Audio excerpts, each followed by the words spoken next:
Peggy 18.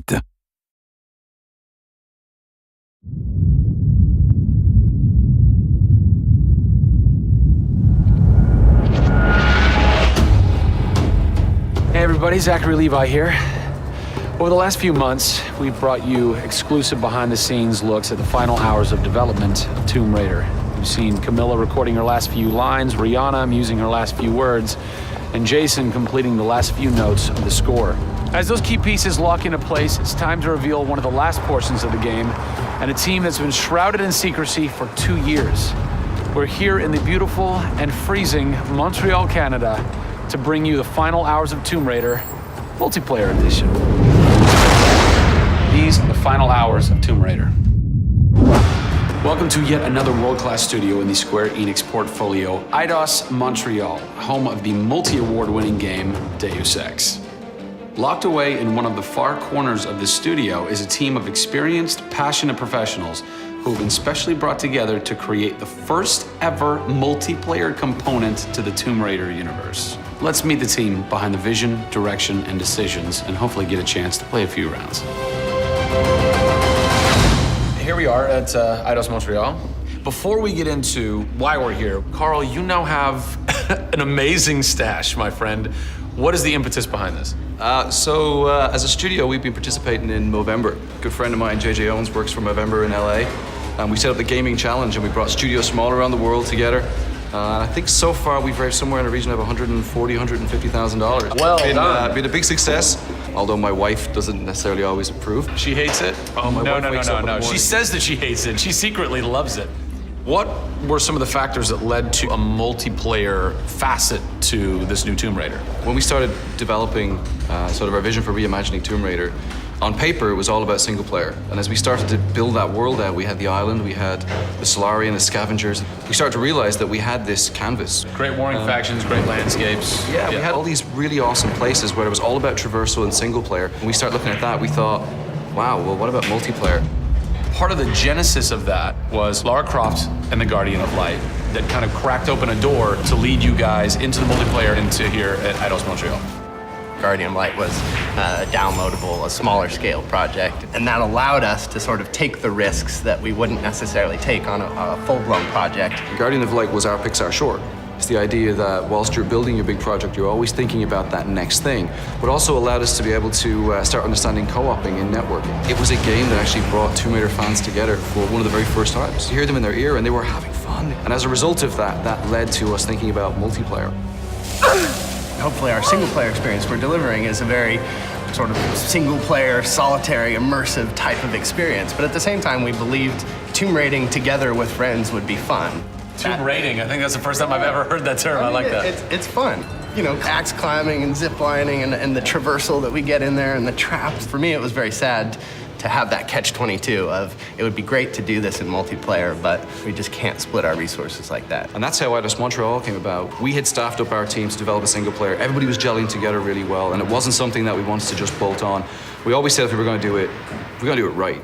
If you could have a fan play the multiplayer for the first time, what do you want them saying? For me, they're kind of different moods. It's not like I do one or the other. It's kind of like sometimes I turn down the lights and just play that single player experience. And other times I want to just jump in and have fun and start killing fools.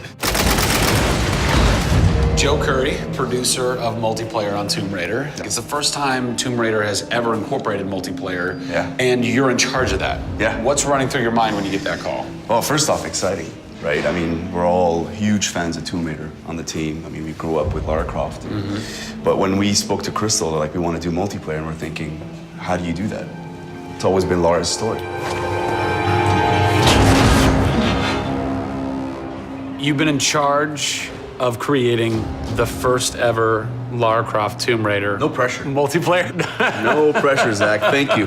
What are some of the main pillars that you brought over from the single player to the multiplayer to make those two worlds cohesive? The element that really stuck out was survival. The group surviving together. Right.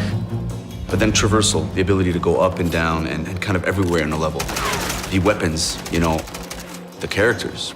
What did you guys have to tweak in order to create an engaging multiplayer experience that wouldn't necessarily work with the pieces that were in play with the single player experience? One example is the bow. Especially in the reboot, it's so iconic that we had to make it work for multiplayer. You have a certain forgiveness when you play single player. Multiplayer, players expect snappiness. I shoot you, I expect you to go down, or you can just do what I do, which is take out the biggest gun and just run for them and shoot them out. The environment itself can be a threat. The Solari, the guys that are on the island have had a chance to prepare traps. We've got things like an ammo box that looks like an ammo box, but it's really an explosive device. I need ammo, and it looks just like the regular ammo box, and then you're gonzo. We have a lightning rod. You'll get a lightning strike on the rod, and then you'll eliminate your enemy. First and foremost, we want to be humble. We want players to just have a really memorable experience. I had fun doing this. Do you remember when we set that trap? Moments that the players will come back to and talk about experiences that they've had for themselves, not necessarily the game offering them experiences. Absolutely. So, Joe, behind us we have the QA team, or the quality assurance team. They're a part of the development team. They can tell us what we need to fix and what's working and what's not. When do I get to game test? When do I get to get my hands on the game? Soon. We got a surprise for you first, Zach. So, when I was approached to host the final hours of Tomb Raider, essentially the biggest tell that I had was, I want to be in the game. I want to have a cameo, I want to have something. So guess what? Boom! Boom! Boom! I'm a playable character in the multiplayer Tomb Raider. How sick is that, Joe? You and your team are awesome. I can play with myself, virtually. Are we ready? Oh, that burns! You suck! Get those transmitters running. Radio transmitter activated! We're getting off this damn island? We send this thing. Beautiful. I would like to try and kick your butt as me in this map right now. Should we try it? All right. Bring it. Let's do it. It's happening right now. Oh, nice! Was that one of my traps? That was one of your traps. Yeah! These booby traps are really fun. I mean, they're really, really fun. Yeah! Don't worry about it. Just because you made the game and I beat him. As you can see from the people and passion here at Eidos Montreal, this isn't just some add-on. They're devoting themselves to making this an experience in keeping with the feeling of single player. Familiar, yet different. Coming up in the final 2 episodes of our series, we go back to the home of Lara Croft. They're taking Tomb Raider to the finish line, and we'll be there for it.